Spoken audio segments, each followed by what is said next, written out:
Welcome to the Deep Dive. Today, we're tackling, history's ultimate cautionary tale, aren't we? The decline and fall of the Western Roman Empire. We are. And we're not just looking for that, tidy date, 476 AD. Really want to trace that long, painful process spanning a couple of centuries. Absolutely. It's about how politics, plague, and immense pressure from outsiders just systematically dismantled what was, for so long, the world's most enduring superpower. It's a profound study, really, in how these deep structural flaws, once you throw Christ in the mix, just become fatal. Exactly. And to really get into this deep dive, we have to start by putting ourselves in that crisis mindset. Our source material, points us straight to the Greek historian Zormis. He was writing his Historian Nova around 500 AD. Right, from Constantinople. So from the capital of the Eastern Empire, the part that actually survived. Precisely. And he's looking west at a world that he sees as fundamentally shattered. The whole western half, in his view, completely consumed by what he calls Germanic barbarian. And he looks back, 250 years to the mid-3rd century? Yeah, he describes 253 AD, and honestly, it reads like the end of the world.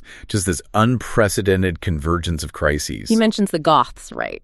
Invading, plundering. Deep into provinces around the Black Sea. Fortified cities, unfortified ones, it didn't matter. They were being taken. But there's something else he mentions, something often overlooked when we just focus on the military side. The plague. Yes, a biological catastrophe hitting at the same time. Zoimis makes a specific chilling note about an epidemic plague causing, and this is his quote, so many deaths as never before. Wow. So you've got overwhelming invasion from the outside and this massive demographic collapse from within. That really sets the stage. It does. So our mission today is to track that accelerating decline, the economic shifts, the cultural changes, the political revolutions that took Rome from, a semblance of stability in the early 3rd century to just complete fragmentation by the 5th. Okay, so where do we pinpoint the start? When did that structural integrity really begin to buckle? I think we have to go back to 193 AD, the long peace, the Pax Romana. That was definitely over. You had the assassination of Emperor Commodus. Ah, the one who thought he was Hercules, strangled by a wrestler. That's the one, reportedly in his bath, no less. So that created an opening. His successor,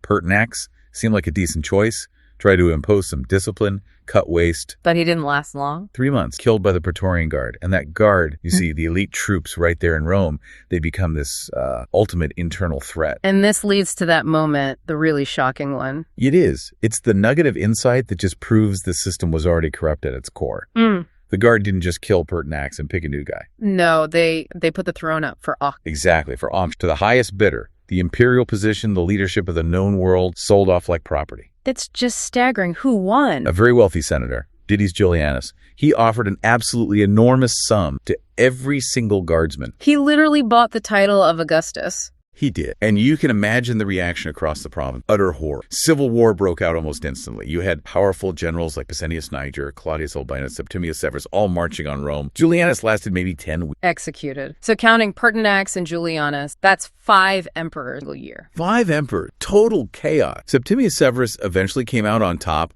but the damage was done. The system was broken. In this moment, it signaled 2 critical things. It did. First, imperial power was now up for grabs for any general with enough cash. And second, the legion. Their loyalty was clearly for sale. And that reliance on bribery, that became a core structural flaw for, the next century? It absolutely undermined Roman authority for generations. Yeah. It set this incredibly dangerous precedent. Now, initially, Septimius Severus, he did manage to impose a kind of stability, maybe an illusion of stability. He was a military man, right? Ruthless but efficient. Very much so. He stabilized things politically and militarily, founded a dynasty that actually lasted until 235 AD. That's longer than the Flavians, so a respectable run on the surface. But underneath, the health of the empire wasn't great. Not really. When Severus died in 211 AD, his sons Caracalla and Geta were supposed to rule jointly. That didn't end well. Lasted less than a year. Caracalla had Geta murdered, supposedly in their mother's, just brutal. Caracalla then ruled alone until he himself was assassinated in 270. But the dynasty continued somehow, through female relatives. Yes, Severus's sister-in-law, Julia Maesa, was a formidable figure. She successfully plotted to get her grandson, Elagabalus, onto the throne. Elagabalus, always remembered for, let's say, chaos and debauchery. But was his reign important structurally? Well, yes. Beyond the scandals, he did try to impose the worship of this rather obscure Eastern sun deity across the whole empire, which was a big step culturally. But he failed. He failed and was replaced by his young cousin, Severus Alexander. So, yes, Severus established stability, but his family, they didn't exactly maintain it gracefully. Not exactly, but you're saying that amidst all this turbulence, some really profound structural changes were happening, successful ones. Absolutely. And maybe the most significant was Caracalla's decree in 212 AD, the Constitutio Antoniana. Right, that's the universal citizenship thing. Exactly. It granted Roman citizenship to every single free person in the empire. Which is just a phenomenal. Before that, citizenship was this earned privilege, slowly granted over centuries. And now, boom, universal. It fundamentally changed the nature of the Roman state. It really dissolved that old idea of a purely Roman or even Italian identity. So the empire became more of a commonwealth. In a way, yes, a commonwealth of diverse peoples. And you see it in the leadership, too. Septimius Severus himself, remember, he wasn't from Italy or Spain, he was from Libya. First emperor born outside that traditional core. The pool of talent and power was diversifying huge. And this diversification, it's really obvious in the military too, right? The actual fights. Nowhere more so. As we get into the 3rd century, the men on the frontiers garrisoning the borders, increasingly, they weren't Italian. Often they were Germanic people, recruited or sometimes pressed into service from beyond the north. Which creates a dangerous paradox, surely. The sources are quite clear on this. You have the native population, particularly in Italy, becoming, as they put it, softened by centuries of wealth and leisure, a reluctance to serve in the legion. So Rome ends up relying on outsiders to defend itself from other outsiders. Precisely. And the loyalty of those legions starts shifting. It's less about Roman identity, more about who pays them, who gives them land, a very dangerous path. And alongside these legal and military shifts, you also see this slow creeping towards monotheism. Yeah, it's happening slowly, quietly, but it's math. Traditional paganism, polytheism, still dominant, but the foundations are definitely cracked. Christianity is still relatively minor, but it's growing, especially. And it wasn't the only game in town, religion. Not at all. You had these competing monotheistic or quasi-monotheist, the various cults of the sun god, Sol Invictus, which later emperors would embrace. And crucially, within the military itself, the cult of Mithras, huge. Inspired by Persian Zoroaster? Yes, a kind of mystery religion, offered salvation, had a clear hierarchy, very appealing. And among the educated elite? Educated Greeks were exploring Neoplatonism, trying to find a more, let's say, philosophical or scientific understanding of the divine, moving away from the old myth. It really shows a culture drifting from its traditional Greco-Roman religious root. And physically, Rome itself is losing its central place. Definitely. The imperial court starts moving around constantly. They need to be near the frontiers where Rome itself, within Italy, eventually gets superseded by cities like Milan and later Ravenna, which are just better located strategically. So the geographical heart, the cultural core, it's all decentralized. Rapid, which really sets the stage for the true explosion. If the Severan period was this slow weakening culturally and politically, now we hit the fever pitch. Yeah. The 50 years between 235 and 284 AD, the 3rd century crisis. Infamous, utter political anarchy, the era of the barracks emperors. It kicks off immediately with Severus Alexander's assassination in 235. His successor, Maximinus Thrax, a commander from Thrace, modern Bulgaria. So another radical shift. A man with basically no traditional Roman background claiming the throne purely through force. Exactly. And the chaos just snowballs. You mentioned the year of the 6 emperors in 238 AD. That was just one particularly bad year.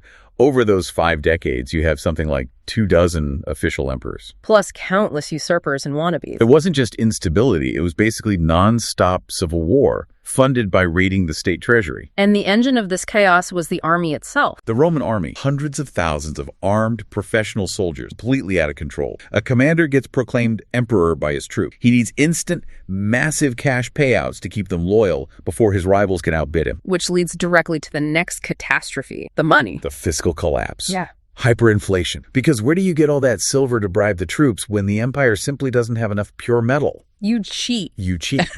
The emperors start debasing the currency dramatically, minting coins with a core of cheap metal, iron, or copper, and just washing them with a thin layer of silver on the outside. To keep up appearances. Right. But by the end of the 3rd century, some so-called silver coins had less than 5% actual silver in them. And people weren't fooled for long, surely. Merchants, traders. Not at all. The breakdown was swift and devastating. Nobody trusted the coin. If you're a farmer, why accept shiny copper discs today if they'll be worthless tomorrow? Prices just went through the roof. An uncontrollable inflationary spiral. So trade collapsed. Internal trade grinds to a halt. The sources show a sharp return to barter swapping goods for good, which is a huge step backwards for a sophisticated economy. It destroyed the complex networks needed to feed the big cities. Which raises a key question. Rome was so advanced in engineering law. Why couldn't they fix something as basic as hyperinflation? It really highlights the limits of their intellectual toolkit in certain areas. Masters of architecture, military strategy, absolutely. But economic economic. Historians often say they had a pretty remedial understanding. Their wealth was all tied up in land and slaves, not finance. Largely, yeah. They lacked the concepts, the tools, like central banking or modern economic theory to manage a fiscal crisis. Their main solution, minting more bad money, just poured fuel on the fire. Okay, so political chaos, economic collapse. And then we come back to Zoimus's other point, the plague. Right. On top of everything else, in the 250s and 260s, the Plague of Cyprian hits hard, named after the bishop who described it. Do you know what it was? Still debated. Maybe Ebola, smallpox, measles, something devastating. The result, though, was clear. Millions died. Which means massive labor. Huge shortage, especially hitting agriculture, which disrupts the economy even further, leads to local famines. I mean, the absolute foundations of a functioning state, stable population, stable money, stable government, they were all just crumbling at the same time. And all this internal breakdown has happened while the external pressure is ramping up. Never let up. And it wasn't like the old days, episodic skirmishes. The 3rd century sees these escalating, almost continuous attacks along the entire northern frontier. Germanic tribes, Asiatic groups. Where were they coming from, these migrations? Following ancient routes across the Eurasian steppe, think Mongolia, Russia, through Eastern Europe. Groups like the Scythians had done it centuries before. But the difference now was the sheer scale. Driven by? Partly the lure of plunder from a rich empire that suddenly looked very vulnerable, and also pressure from other groups further east pushing them westward. Sources like Jordanus mention the Goths, Franks, Alemanni, Vandals, Huns, but we shouldn't think of them as unified. Definitely not. They were often fluid confederacy. A so-called Gothic army might have a Gothic king, but contain fighters from many different tribes, all united by the goal of getting inside Roman territory. And the results were devastating incursions. Unprecedented. Goths pushed deep into Dacia, into Thrace, even raiding Athens by sea. The Alemanni got dangerously close to Rome itself, penetrating northern Italy, only stopped near Milan. That showed the heartland itself was now. And it wasn't just the northern border buckling. Other neighbors saw an opportunity too. Absolutely. Queen Zenobia of Palmyra, that wealthy oasis city in the Syrian desert, she saw Roman weakness and just carved out her own empire around 270 AD, took the Levant, Egypt, Anatolia. So the empire is literally splitting apart. Into 3 pieces, in fact, the West, the East, and Zenobia's Palmyrene Empire. This is the nightmare scenario facing Emperor Valerian when he comes to power. He seemed like a respectable choice, but the circumstance. Impossible. Plague, economic collapse, invasions everywhere, and then the Persians attack in the east. And Valerian himself meets a disastrous end. The ultimate humiliation. He goes east to fight the Sassanid Persians, and he's captured. The first Roman emperor ever taken prisoner by a foreign enemy. Died in captivity.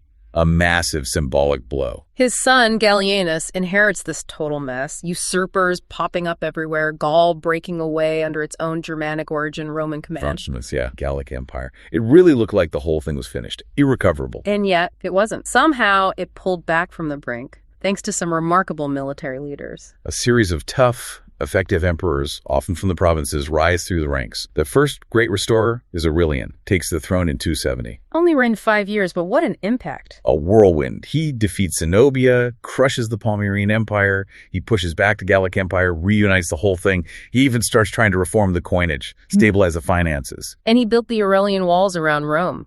Yes. A massive undertaking, a clear admission that the frontiers couldn't be relied on anymore, that the capital itself needed strong defenses. His contemporaries called him Restitutor Orbis, restorer of the world. But the old problem persisted. The tragedy, yes. Murdered in 275 by the Praetorian Guard again, the disease of assassination just wouldn't go away. But less than 10 years later, the ultimate reformer arrived, Diocletian, in 284. Diocletian, another one who rose through the military. But he wasn't just a fighter, he was an administrator. A visionary. Absolutely. He saw the fundamental problem wasn't just chaos, it was scale. The empire was simply too vast, too complex for one man to manage effectively, especially with major threats on both the Rhine-Danube and the Persian frontier simultaneously. If the emperor was fighting Goths on the Danube, then the Persians might attack. Or worse, a general in Syria would declare himself emperor. Diocletian's solution was revolutionary. The Tetrarchy, the rule of 4. Okay, break down the Tetrarchy for us. It wasn't just sharing power, right? Not at all. It was a total restructure. 2 senior emperors, the Augustus, and 2 junior emperors in training, the Caesar. And they divided the empire geographically. Logistically, yes. 1 Augustus and 1 Caesar took the east, the other pair took the west. This meant a senior leader was always relatively close to the major flash. It provided real stability. And it led to new capitals, too, moving power away from Rome. Formally, yes. Places like Nicomedia in the east, Milan and Trier in the west became key administrative centers. Rome's centrality was deliberate. And Diocletian was so confident in the system, he acted tired. He did. In 305 AD, First emperor to voluntarily step down in century, a sign he believed he'd fix the systemic problem. It really did bring stability after half a century of utter violence. But Diocletian's reign has a dark side, the great person. Yes, launched in 303 AD. A major systematic campaign targeting the Christian religion, trying to strip believers of legal rights, destroy churches, burn scriptures, really aimed at crushing its growth. And it's fascinating, isn't it, that Christianity had grown so much during the 3rd century Christ. Why was it so appealing then? Well, think about it. The traditional foundations, the economy, safety, even the old pagan gods who clearly weren't protecting people, they were all failing. Christianity offered something different, a strong community structure, a moral code, and crucially, the promise of salvation in the afterlife. Especially appealing to the poor, slaves. Very much so. It offered hope and dignity that the collapsing Roman state couldn't provide. Systematic persecution had started earlier, under Emperor Decius around 250 AD, but Diocletian's was far more intense. Could it have worked? Could he have stamped out Christianity? It's possible. Had it continued with full force for longer, but fate, or perhaps politics, intervened in the form of a new contender for power. Flavius Valerius Constantius. He was part of Diocletian. He was a Caesar under his father, Constantius Chlorus, who was an Augustus. But when his father died in Britain in 306, his legions didn't wait for the system to work. They just acclaimed Constantine Augustus on the spot.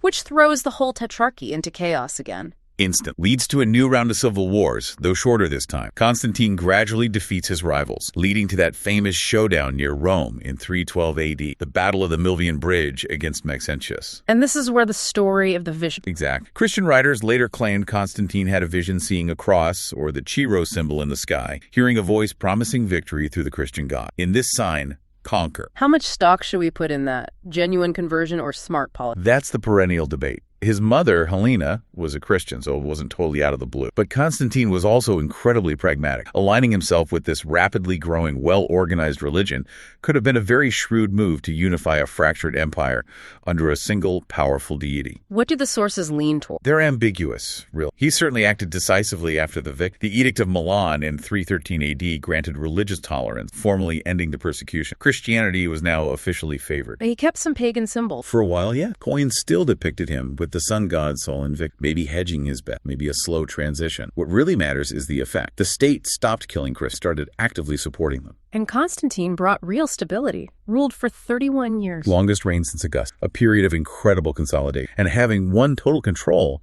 he makes another massive structural decision, move the capital permanently to Byzantium, which he renames Constantine. Founded in 330 AD, a brilliant strategic choice. Right on the Bosphorus, controlling trade, equidistant from the Danube frontier and the Persian threat in Syria. This becomes the new Rome, the center of the Greek-speaking East. Old Rome, pagan Rome, starts to fade. And he also shapes the structure of the new faith itself with the Council of Nicaea. Absolutely crucial. In 325 AD, you have to remember, Christianity at this point was still pretty chaotic. Dozens of different gospels floating around, huge theological arguments, particularly about the nature of Christ, the Arian controversy. So Constantine steps in. He convenes the first major ecumenical council. Bishops from all over the empire. They hammer out the Nicene Creed, defining core doctrine, establishing a much more rigid, organized church structure. This top-down organization was vital for the church's ability to survive what was coming in the West. But this Constantinian revolution almost got reversed, didn't it? By his own nephew, Julian. Julian the Apostate, a fascinating figure, becomes emperor unexpectedly in 361, having somehow survived the purges after Constantine's death. And he wasn't just a Christian. Far from it. A genuine intellectual, deeply immersed in classical philosophy, pagan, and he actively tried to undo Constantine's work, not through persecution initially, but by trying to revive paganism, restoring temples, funding the old philosophical schools in Athens and Alexandria. He encouraged competition against the church. He saw classical learning as superior to what he viewed as Christian dogma, yes. And his reforms were actually quite popular with some of the educated elite, but his reign was incredibly short. Killed fighting the Persians. In 363 AD, just 2 years after becoming sole emperor, his death ended the Constantinian dynasty and basically sealed the fate of organized paganism as a state force. If he'd ruled for 30 years like Constantine, history could look very different. Okay, so the internal political crisis, largely resolved by Diocletian and the religious directions set. But the external pressure, that never really went away. Never stopped. Even during the stable periods, Rome often tried to manage it through treaty, making deals with groups like the Goths, granting them land inside the empire's foederati. Ally, who fight for Rome in exchange for land. That was the idea. But these arrangements became increasingly unstable, especially when new, massive pressures started building further east. The Huns, migrating westward from the Asian steppe. They weren't necessarily aiming for Rome initially, but they violently displaced the groups already living in Eastern Europe, like the Goths. Creating a domino effect. A classic domino effect, pushing vast numbers of Goths right up against and then across the Roman Danube frontier in the mid-370s. Not as organized invaders, but almost as desperate refugees initially. And the historian Ammianus Marcellinus gives us a vivid picture of this, the terror the Huns. He does. His history is invaluable for this period. He describes the chaos, the desperation that led the Goths to pour into the Balkans. Which leads directly to a pivotal military disaster for Rome. Adrianople, 378 AD, a major battle between the Eastern Roman army and the Goths, and the Romans lose badly. Emperor Valens himself is killed on the field. And Adrianople, that's close to Constantinople. Like terrifyingly close. Maybe 250 kilometers. Suddenly you have a victorious large Germanic army within striking distance of the eastern capital, and the emperor is dead. The crisis is immediate, existential. And this catastrophe, it really forces the final split. It accelerates it dramatically. Theodosius, who succeeds Valens in the east, manages to stabilize the situation somewhat, even becomes the last emperor to rule both halves briefly. But when he dies in 395 AD, the division becomes permanent and official. His sons take over, Honorius in the west, Arcadius in the east. Yes, both young, inexperienced, largely controlled by powerful advisors and generals who were often rivaled. The two halves started acting like separate, competing states. And then comes that moment, the point of no return, where the East actively harms the West. It's chilling, really. The Eastern Empire is still dealing with Alaric, king of the Visigoths, the Western Goths, who's rampaging through the Balkans. Around 401 AD, Constantinople basically encourages Alaric. Tells him to go west, attack Italy instead. Essentially, yes. They offer him resources, passage, anything to get him out of their hair and divert the threat onto the Western Empire. It's an act of profound cynicism. The two halves are no longer sister states. They're rivals looking out for number one. So the Western Empire is now truly alone, isolated, facing threats on multiple And Alaric takes the bait. He spends years campaigning across Italy. His force isn't actually huge by ancient standards, maybe 30,000 men. But the West's resources are stretched paper thin. Exactly. Fighting Franks, Vandals, other groups across Gaul, Spain, Germania. They just don't have the manpower or the money to deal with Alaric effectively in Italy. He besieges Rome itself. Yes, gets paid a massive ransom to leave. But he comes back in 409. Negotiations fail. Maybe the Western government in Ravenna simply can't pay what he demands, and that leads to the unthinkable. August 24th, 410 AD. The Goths enter and sack the city of Rome for the first time in 800 years. The psychological impact must have been immense. You mentioned St. Jerome earlier. His reaction writing from faraway Bethlehem is just devastating. My voice sticks in my throat, sobs choke my utterance. The city which had taken the whole world was itself taken. It tells you everything about what Rome represented, even in its decline. And this sack, 410, it really feels like the breaking point, the moment the floodgates open for the complete collapse of the West. It does, although the broader collapse was arguably already underway. But 410 shattered the idea of Roman invincibility, and the practical consequences followed swiftly. We have to talk about the catastrophic loss of the provinces. Starting with the Rhine crossing. Even before the sack of Rome, New Year's Eve, 406 AD, a huge confederation of Vandals, Alans, Suevi crosses the frozen Rhine River, possibly fleeing the Huns themselves. This wasn't just a raid, it was a massive migration that shattered Roman defenses in Gaul. And leads to the eventual loss of Gaul and Spain. Effectively, yes. And defending Gaul required pulling troops from elsewhere, namely Britain. So the Romans just leave Britain. Around 410 AD, the same year as the sack, the last legions are withdrawn. They didn't lose Britain in a great battle. They simply admitted they couldn't afford to garrison it. And they never went back, leaving sub-Roman Britain to face the Angles and Saxons coming by sea? Exactly. But perhaps the most devastating blow, economically, was the loss of North Africa. Why was North Africa so critical? Simple answer. Grain and taxes. North Africa, particularly the area around Carthage, was the breadbasket for the city of Rome and much of Italy. It was also a huge source of tax revenue for the Western government. And the Vandals took it? They crossed from Spain into Africa in 429 AD, led by Gaiseric. By 439, they'd captured Carthage and established a powerful, independent Vandal kingdom. Cutting off the grain supply. Instantly, or at least making it subject to Vandal control and whim. The Western government, already broke, lost that vital tax income and the reliable food source for Italy. It was arguably the financial death knell. Ravenna was effectively bankrupt. And just when things seem like they can't get worse, Attila arrived. The Huns, the original source of much of the pressure, now coalescing into a direct, terrifying threat under Attila, who comes to power around 434. He builds this huge confederacy. Massive empire across Central and East. He doesn't really want to conquer Roman territory to settle. He wants tribute gold. He terrorizes both the Eastern and Western empires through the 440s. Invades Italy itself. Yes, causes widespread devastation. Yeah.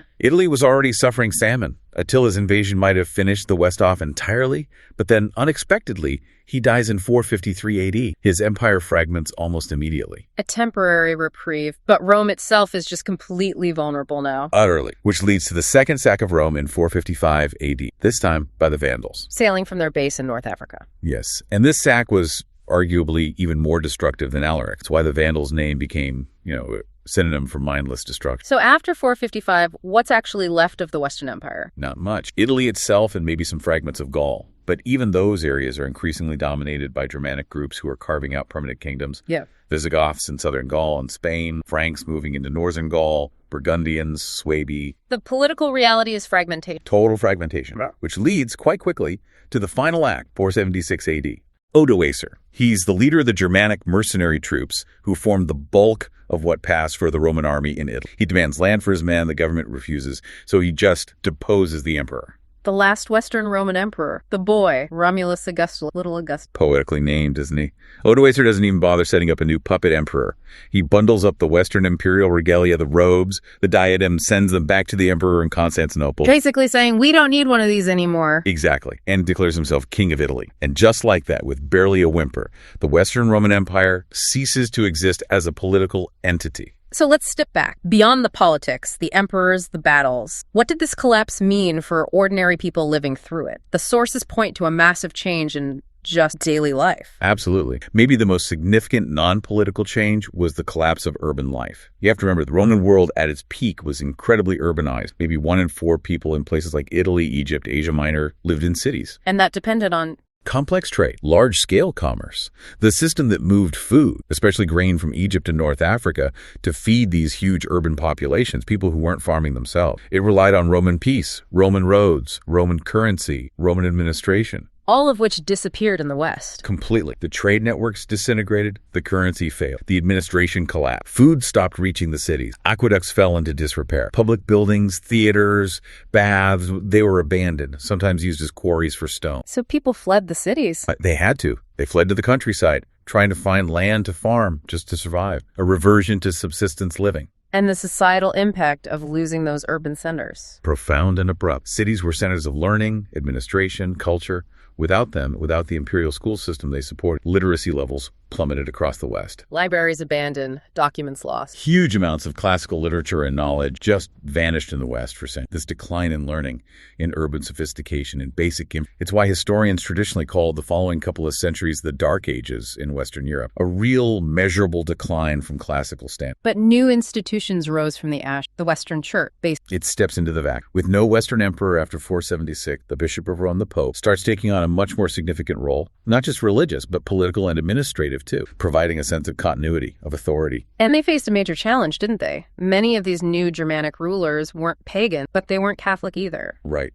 Many of the key groups, the Goths, both Visigoths and Ostrogoths, the Vandals had converted to Arianism. A different form of Christianity, considered heretical by the Roman Church. Yes. Arianism disputed the divinity of Christ in the way the Nicene Creed defined, arguing Jesus was created by God, not co-eternal. So the Catholic Church in Rome wasn't just converting pagan. It was competing with a rival, established Christian hierarchy among the new rulers of the West. How did they navigate that? Very skillfully over time. A key moment was the conversion of Clovis, king of the Franks, to Catholicism around 508. The Franks became the church's staunchest ally. The church essentially built this strong international structure, a kind of spiritual empire, out of the wreckage of the political one. Okay, so the West fractures, transforms into these Germanic kingdoms with the church as a unifying threat. What about the East? They survived. They did. And in Constantinople, the view was very much that the fall of the West was, well, a temporary setback. Problem be fixed. Which leads us to Emperor Justinian. Comes to power in 527 AD, an incredibly ambitious figure, determined to restore the Roman world to his former glory. His reign is remarkable. Intellectually, he oversees the massive codification of Roman law. The Corpus Juris Civilis. Exactly. Collecting centuries of Roman legal thought. It becomes the foundation for civil law systems across much of Europe, even down to today. Hugely influential. And militarily, he tries to take back the West. He sends his brilliant general, Belisarius. And initially, they have stunning success. They swiftly conquer the Vandal kingdom in North Africa. They fight a long, brutal war to retake most of Italy from the Ostrogoths. They even recover parts of Spain. For a moment, it looked like the restoration might actually happen. But it didn't. Tragically, no. The reconquest was incredibly costly, and blood and treasure. And soon after Justinian's death, new crises hit. The Lombards invade and take much of Italy. And then the really big one, the rise of Islam and the Arab conquest starting in the 620s. Which strips the Eastern Empire of huge territory. They lose Syria, Egypt, North Africa, all permanently. Almost all of Justinian's western gains are lost again. Carthage falls to the Arabs in 698. And the Eastern Empire itself changes fundamentally. Dramatically. Becomes much more focused on its Greek-speaking core. It adopts more of an Eastern, almost Oriental court culture. Its form of Christianity continues to diverge from Rome. From the 6th century onwards, historians increasingly start calling it the Byzantine Empire, acknowledging this huge cultural shift away from its Roman roots. And Byzantium survives for centuries longer. Until 1453, when Constantinople finally falls to the Ottoman Turk, 1,000 years after the West fell. But even after 476 in the West, the idea of Rome, the concept, it didn't just disappear. Not at all. It had this incredibly long afterlife. Think of Charlemagne being crowned Roman Emperor in Rome in 800 AD. That launches the Holy Roman Empire, a title that lasts incredibly until 1806. Even the Seljuk Turks, when they conquered Anatolia, called their state the Sultanate of Rum of Rome. The legacy, the prestige was immense, but maybe the most direct institutional continuity is the Church. The Pope in Rome. Exact. The Bishop of Rome still holds one of the ancient titles of the Roman Empire. Pontifex Maximus, Supreme Pontiff. In many ways, you could argue the Catholic Church preserved the ghost of the Roman Empire, an empire of the mind, a structure of universal authority long after the legions were gone. A powerful idea. Okay, let's try to pull this all together. It's clearly not one simple cause. It's this perfect storm, isn't it? Absolutely. We saw that political sickness starting right back with the throne being auctioned off, metastasizing into that cycle of assassinations, the barracked emperors, constant instability. Definitely a core internal weakness. Then the fiscal disaster, debasing the currency, uncontrollable inflation, the breakdown of trade, compounded by demographic catastrophes like the Plague of Cyprian. Crippling blows to the economy and manpower.